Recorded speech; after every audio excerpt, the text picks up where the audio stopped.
एष सुरासुरमणुसिन्धवन्दिदं घोदघायिकं ममलं प्रणमामि वर्धमानं तीर्थं धम्मस्य कर्तारं शेषे पुनतीर्थयरे ससौवसिद्धे विशुद्धसद्भावे समनेय नाणदंसन चरित तव वीर्यायारे ते ते सव्वे समगम् समगं पत्तेगमेव पत्तेगं वन्दामि अवर्तन्ते अर्हन्ते मानुषे केत्ते किच्चारहन्ताणं सिद्धाणं तरणमो गणहराणम् अज्झावयवगाणं साहूनं चेदि सव्वेसिं तेसिं विशुद्धदंसन नाणपहाण समं समासेज्य उपसंपयामि सम्मं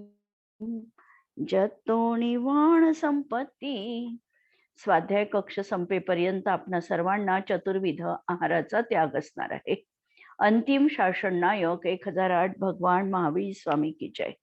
द्वादशांग श्रुत देवी की जय. प्रवचन सार ग्रंथामध्ये ज्ञेय तत्व प्रज्ञापन अधिकारांतर्गत सामान्य द्रव्य व्याख्यान आपण बघतो आहे आणि त्या अनुषंगाने आपण बघितली की पदार्थ हा कसा आहे. तर पदार्थांचा अर्थ अवभासन होणं ही ज्ञानचेतना आहे. म्हणजे स्व आणि पर असं पृथक पृथक रूपाने सर्व पदार्थांना स्वतंत्र रीतीने जाणणं याचं नाव आहे ज्ञानचेतना. आणि ज्ञानचेतना ही सम्यक दृष्टींच्या जीवनातच असते. अज्ञान अवस्थेत कर्मचेतना आणि कर्मफल चेतना हे चेतनेचे परिणाम आहे. हे सर्व परिणाम जे आहे हे द्रव्यामध्ये अंतर्लीन असतात. द्रव्य दृष्टीने याच्यामध्ये परसंयोग हा दृष्टिगोचर होत नाही. म्हणून आत्मा शुद्ध द्रव्यरूप चैतन्य मात्र प्रतीत होतो. स्वभाव दृष्टीने संसार अवस्था असली तरी सुद्धा कर्मसंयोगामध्ये आत्मा स्वयं करता कर्म करण आणि कर्मफल आहे. आणि मोक्ष मार्गामध्ये देखील हा स्वयं कर्ता कर्म करण आणि कर्मफल आहे. म्हणून शुद्ध आत्म्याची भावना करणारा आत्म्याच्या एकत्वाचा अनुभव घेतो आणि परद्रव्याचा परिकर असतानाही या असमान जातीय द्रव्य पर्यायातही त्रिकाल शुद्ध स्वभावाचे अनुभव करतो. आणि आत्म्याचा आणि पराचा वास्तविकतः कारक संबंध आहे हे तो श्रद्धारूपाने स्वीकारत पण नाही. अशा तऱ्हेने आपण आता या गाथेमध्ये वर्णन बघणार आहोत. 126 नंबरच्या गाथेमध्ये उपसंहाराची ही गाथा आहे आणि या गाथेची उत्थानिका देखील तितकीच महत्वपूर्ण अशी आहे. काय सांगतात आचार्य अमृतचंद्र आचार्य उत्थानिकेमध्ये लिहितात की याप्रमाणे ज्ञेयभूत आपल्या आत्म्याच्या शुद्धत्वाचा निश्चय झाला. आत्मा ज्ञाता पण आहे आणि ज्ञेय पण आहे. ज्ञानाची चर्चा मागच्या ज्ञानतत्व प्रज्ञापन अधिकारामध्ये केलेली आहे विशद रीतीने. आणि इथे ज्ञेयरूप आत्म्याची चर्चा आणि ज्ञेयरूप आत्मा शुद्ध आहे हा निर्णय केलेला आहे. आणि त्यामुळे ज्ञानतत्वाची सिद्धी होते. म्हणजे जेव्हा हा आत्मा सिद्ध केला, दोन आत्मे काही हे अलग अलग आहे असं नाही आहे. जो ज्ञानरूप आत्मा आहे तोच ज्ञेयरूप देखील आत्मा असणार आहे. ज्ञेय तत्वाला विशद रीतीने म्हणजेच आत्म्याला विशद रीतीने जाणलं तर आम्ही ज्ञानाची देखील सिद्धी सहज त्यावेळेला होऊन जाणार आहे. म्हणून अशा तऱ्हेने ज्ञान तत्वाची सिद्धी झाली. ज्ञान तत्वाच्या सिद्धीमुळे त्याला स्वज्ञेय रूप शुद्ध आत्मतत्वाची प्राप्ती होते. जेव्हा त्याला या ज्ञान तत्वाची सिद्धी झाली, ज्ञेयरूप आत्मा देखील ज्ञात झाला. असा हा ज्ञेयरूप शुद्ध आत्मा आहे असं त्याच्या जेव्हा प्रतीतीत आलं, लक्षात आले, त्यावेळेला त्याला शुद्ध आत्म्याची देखील प्राप्ती झाली. कारण जेव्हा लक्ष त्यांनी शुद्धात्कडे केंद्रित केलेलं आहे, शुद्ध आत्मतत्वाला जाणलेला आहे, त्यालाच ज्ञेय बनविलेला आहे आणि तोच ज्ञाता पण आहे. अशा तऱ्हेने अभेद विवक्षा लावून त्याला शुद्ध तत्वाची उपलब्धी पण झालेली आहे. म्हणून आत्म्याच्या शुद्धत्वाचे अभिनंदन करतात. आणि या ठिकाणी आत्म्याच्या शुद्धत्वाचं अभिनंदन ही ज्ञानाची पर्याय करते आहे. त्रिकाली शुद्धाचं अभिनंदन लक्षात घ्या. अभिनंदन करणं सूर्याला तेजानी दिव्यानी आरती ओवाळण्यासारखं आहे. त्रिकाल शुद्ध आत्मा आणि पर्यायीमध्ये देखील त्या शुद्धतेची प्राप्ती हेच जणू काही त्यांचं अभिनंदन आहे. अशा प्रकारे या ठिकाणी म्हटलेलं आहे. आणि द्रव्य सामान्य वर्णनाचा उपसंहाराची गाथा ही 126 नंबरची गाथा बघा. तत्ताकरणं कम्मं फलं च अपत्ति निश्चिदो समणो परिणमदिनेव अन्नं जदि अप्पाणं लहदि शुद्धं. तत्ताकरणं कम्मं फलं च अपत्ति निश्चिदो समणो परिणमिदुनेव अन्नं जदि अप्पाणं लहदि शुद्धं. हा जो आत्मा आहे या गाथेमध्ये 4 गोष्टी समजायच्या. कर्ता, करण, कर्म आणि फल. म्हणजेच कर्ता कोण, त्याच्यासाठी साधन काय, करण म्हणजे साधन, नंतर कर्म काय आहे आणि कर्मफल काय आहे. याविषयी आपण कर्म आणि कर्मफलाविषयी बोललेलो होतो.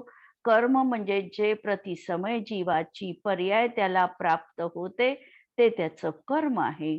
आणि कर्मफल त्या समयामध्ये तो आत्मा त्याच परिणामाला भोगतो, हे त्याचं कर्मफल आहे. 2 गोष्टी. नंतर करण. करण म्हणजे साधन.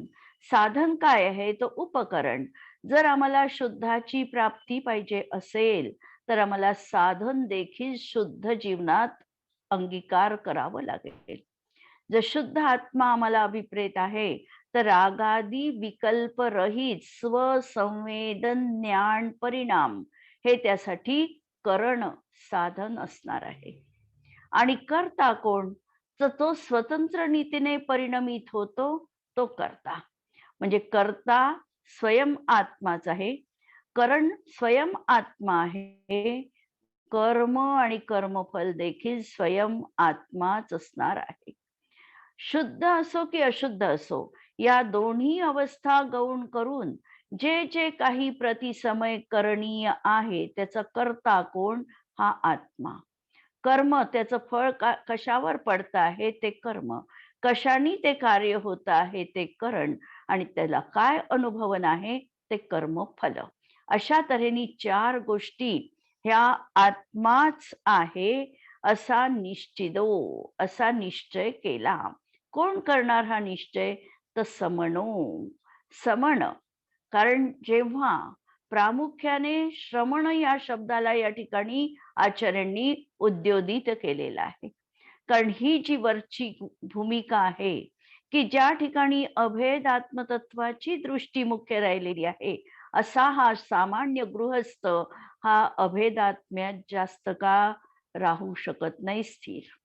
आणि जो अविरत सम्यक दृष्टी आहे याचाही स्थिर राहण्याचा काल अत्यल्प असतो. याचा विरह काल जास्त आहे आणि त्यामुळे हा आत्म्याप्रती अत्यंत अल्प काळ आत्म्यात स्थित असतो.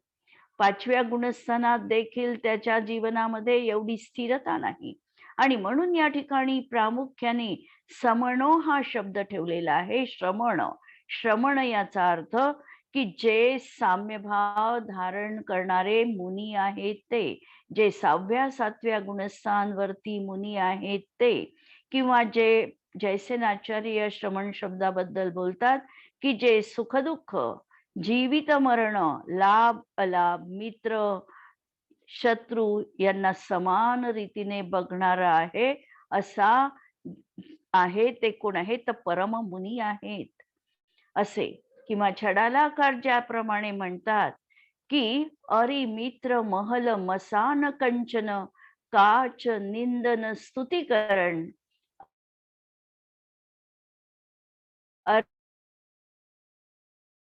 अर्घ्यावतारण असी की अरी शत्रू मित्र. नंतर महल आणि मसान. मसान म्हणजे स्मशान. महाल असो की स्मशान असो. नंतर काच कंचन काच.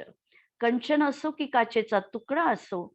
आणि निंदन आणि स्तुती करणं आणि अर्घ्यावतारण. कुणी उदो उदो करत असेल, कुणी अर्घ्य उतारण करत असेल आणि कोणी असी प्रहारण म्हणजे तलवारीचा धाक देखील दाखवित असेल, तर अशा याच्यामध्ये जे समता धारण करतात असे हे श्रमण.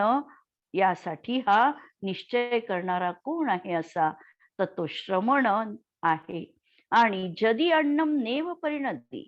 आणि जर तो कधीही अन्य रूपाने परिणमित नाही, अन्य रूपाने परिणमित नाही याचा अर्थ की तो रागादी रूपाने परिणत न होणारा आहे.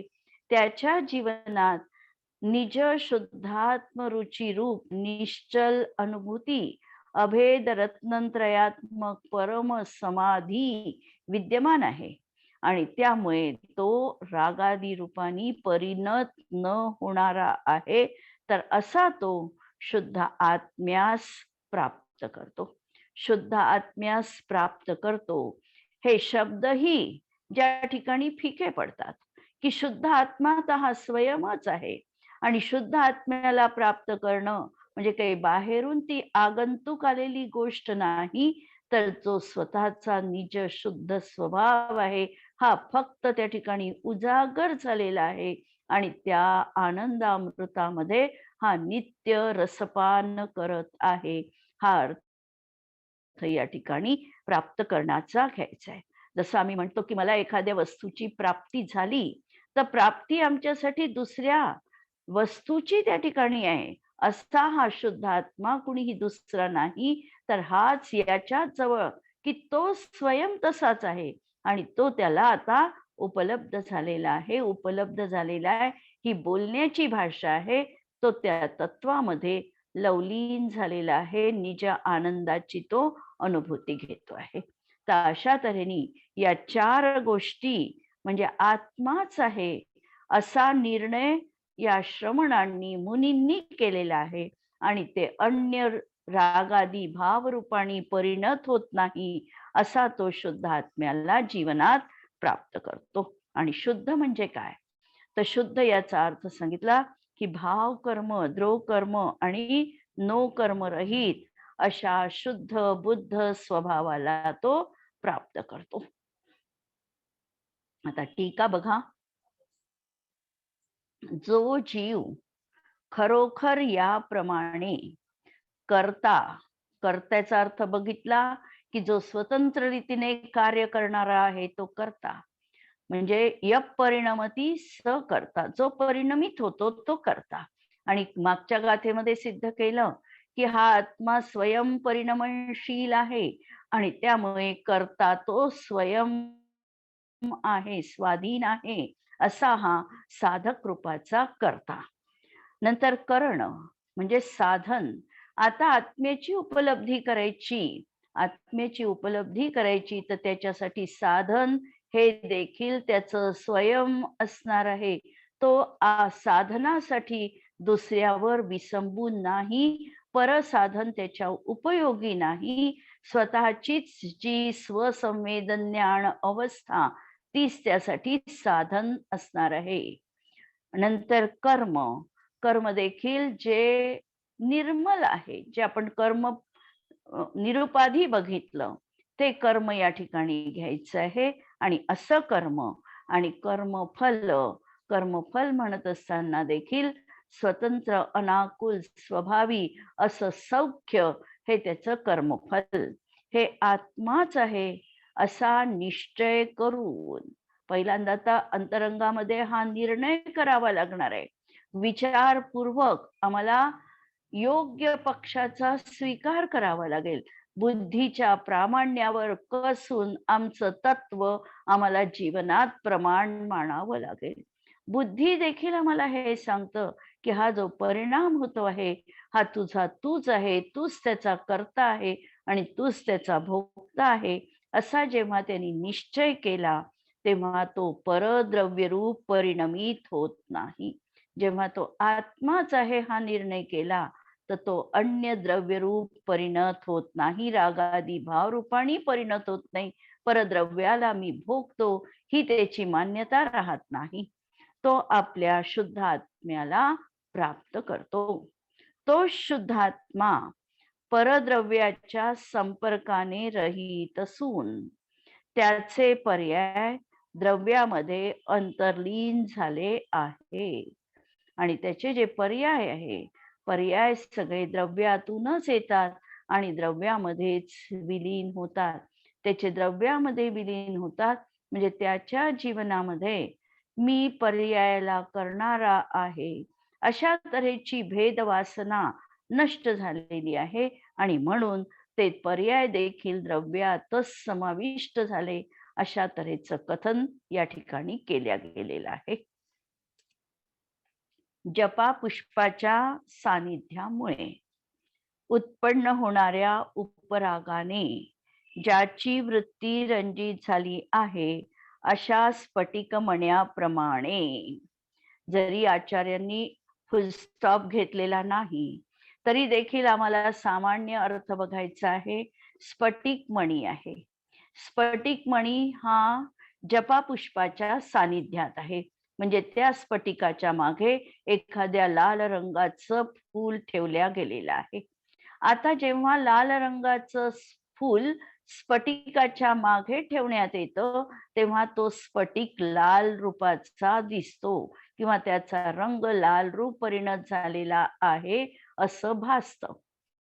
आता याच्यामध्ये ही गोष्ट सांगताना दोन गोष्टी आम्हाला बघायच्या आहे की स्फटिक मण्यामध्ये स्वतःच लाल रूप होण्याची योग्यता आहे. ते जपापुष्प जर आपण लाकडाच्या मागे ठेवलं तर लाकूड काही लाल रूपाचा परिणत होत नाही, परंतु स्फटिक मण्यामध्ये मात्र स्वयं कर्माच्या म्हणजे त्या जपापुष्पाच्या सानिध्यामध्ये तशी त्याची त्या समयात लाल रंगाने परिणत होण्याची स्वतःची योग्यता आहे. म्हणजे उपादानावर लक्ष केंद्रित केलं तर ते जपापुष्प स्वतःच्या उपादानांनी लाल रंगरूप परिणत झालेला आहे. आणि त्यावेळी दुसरं की फुलाच्या संपर्काने स्फटिक मणी लाल झाला असं म्हटलं जातं. त्याच्या मागे फूल आहे आणि त्या फुलाच्या संपर्काने स्फटिक लाल रूप परिणत झाला असं म्हटल्या जातं. तेच वाक्य या ठिकाणी सांगितलं आहे.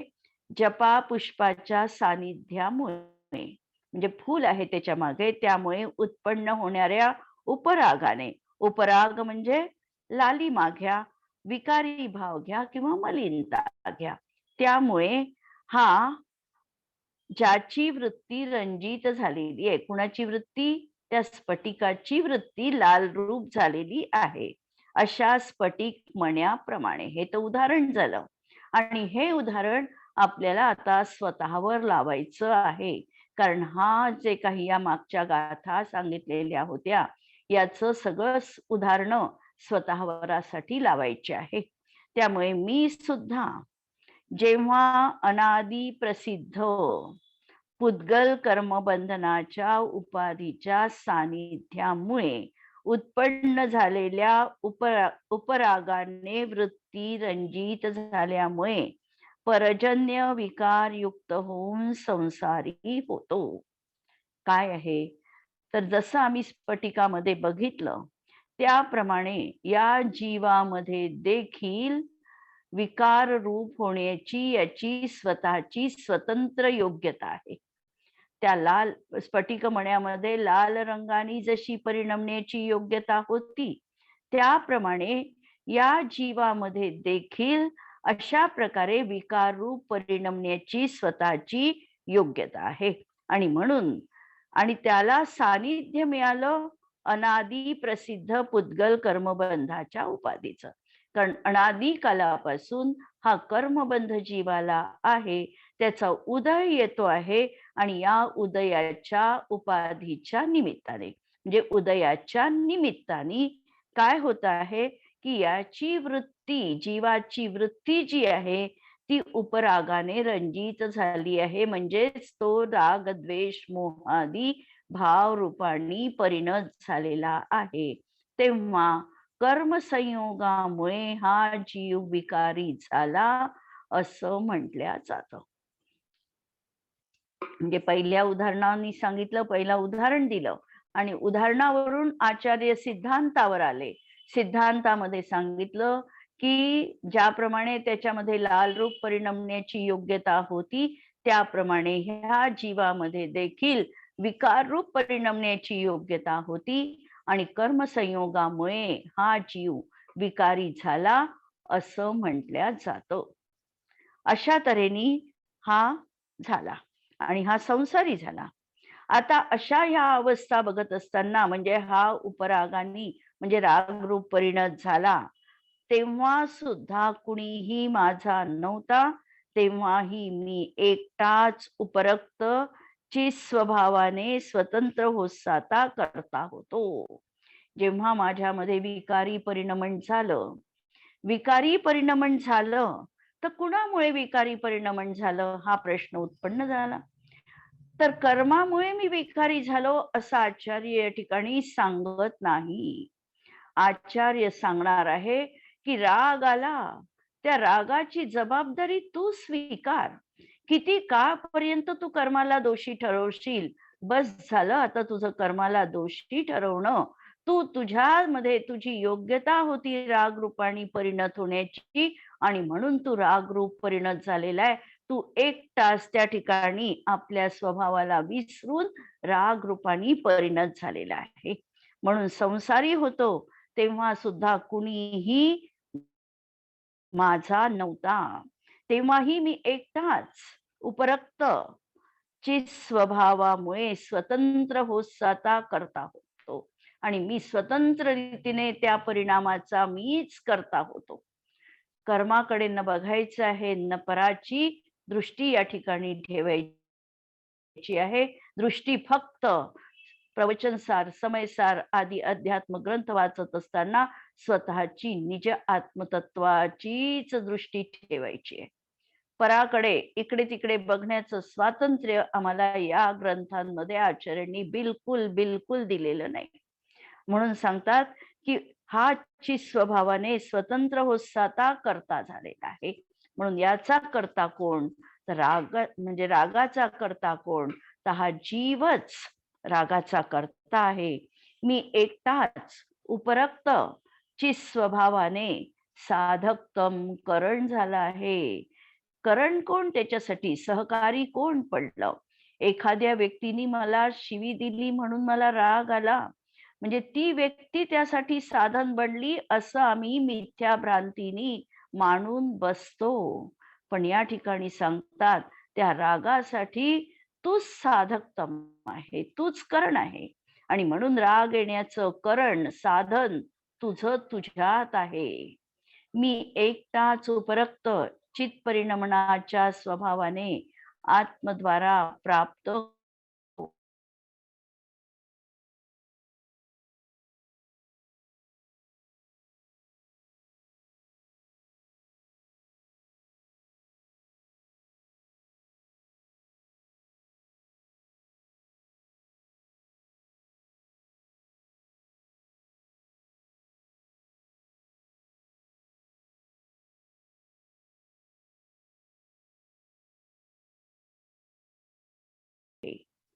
चारही चारही गोष्टी स्वतंत्र रीतीने स्वमध्ये घटित केलेल्या आहेत.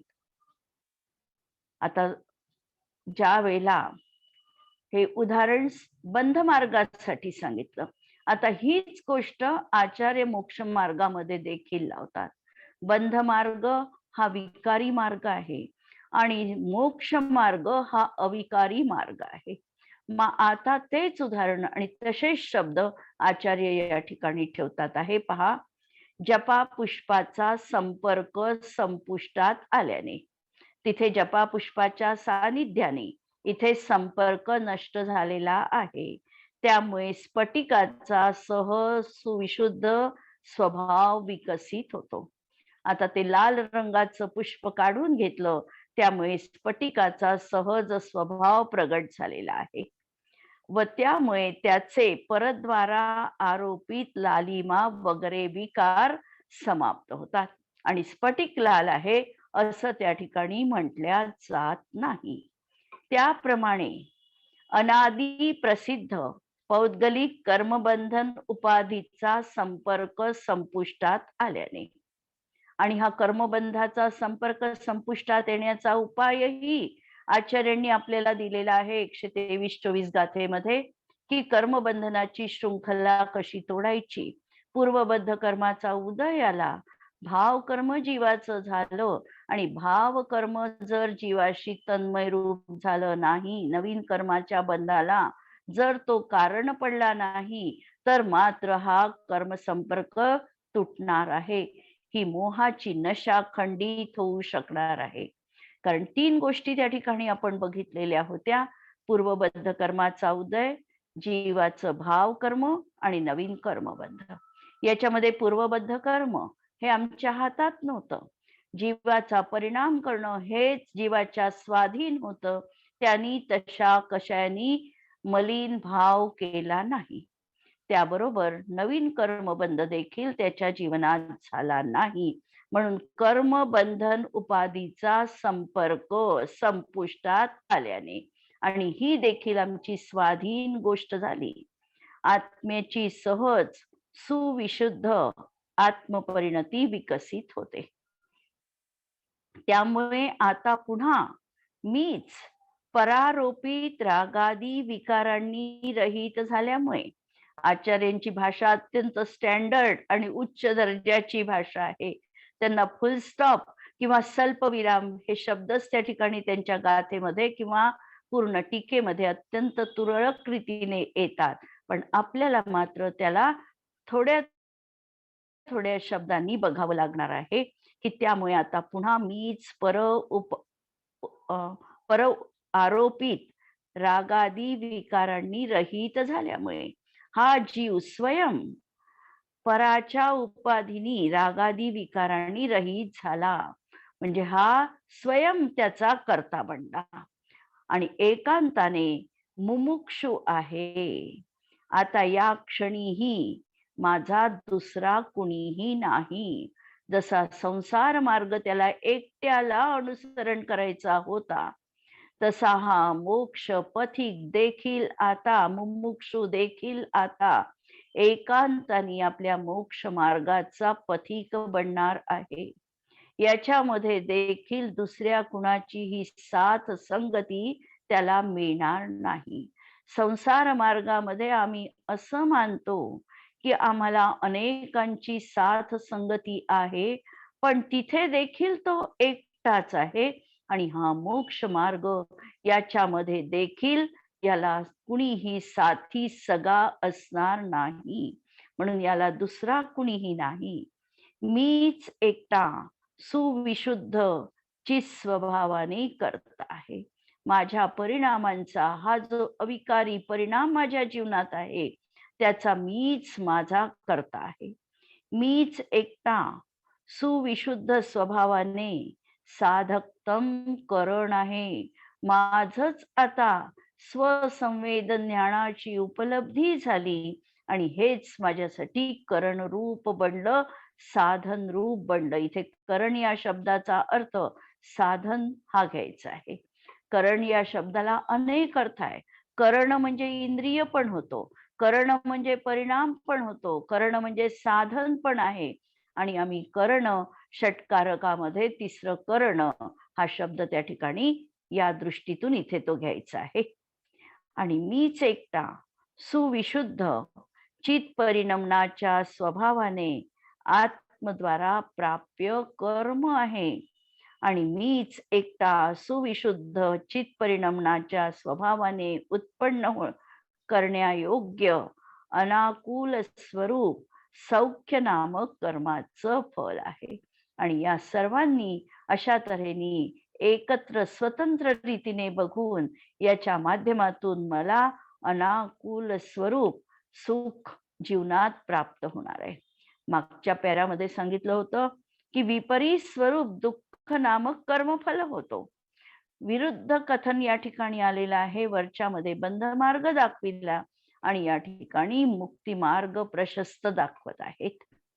याप्रमाणे बंध परंपरेमध्ये किंवा मोक्ष परंपरेमध्ये दोन परंपरा आचार्यांनी विशद केल्या. कारण बंधाच्या दशेतूनच मुक्तीची दशा याला होणार आहे. जो संसारी आहे तोच मुक्तिपथावर आरूढ होणार आहे. जो संसारामध्ये आहे तोच पुढे चालून मुक्त बनणार आहे.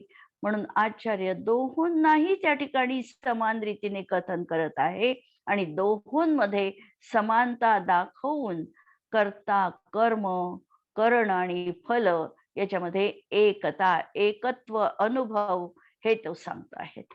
म्हणजे जेव्हा या चार गोष्टीमध्ये आपण एकत्व अनुभव की मीच माझ्यासाठी जबाबदार आहे, मला दुसऱ्यांचं गरज नाही, दुसऱ्यांकडे मी बघणार नाही, माझ्यासाठी माझा मी सर्वस्वी जबाबदार आहे, एवढी स्वतंत्र विचारधारा जेव्हा त्याच्या अंतरंगामध्ये उत्पन्न होईल त्यावेळेला तो स्वतंत्र रीतीने आत्म्याचा अनुभवन करेल आणि बंध मार्ग त्याचा संपुष्टात येईल. बंध मार्ग म्हणजे दोनचा एकत्रित मार्ग आणि या बंध मार्गामध्ये त्याला प्रथमतः प्रतीती व्हायला हवी की मी हा असा एकाकी आहे, एकटा आहे. त्यासाठी आम्ही निरंतर अनुप्रेक्षांचं चिंतन करत असतो.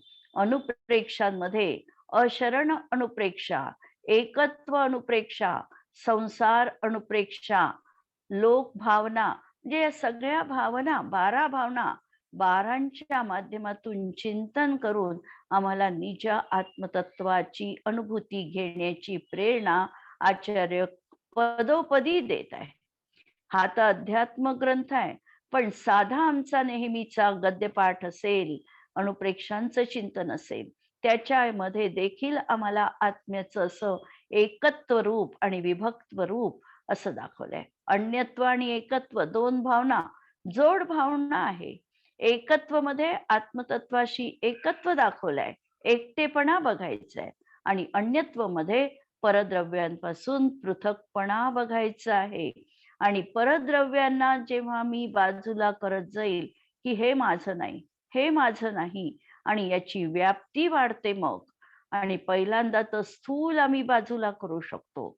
स्थूल बाजूला करता करता या देहापर्यंत आम्ही पोचलो.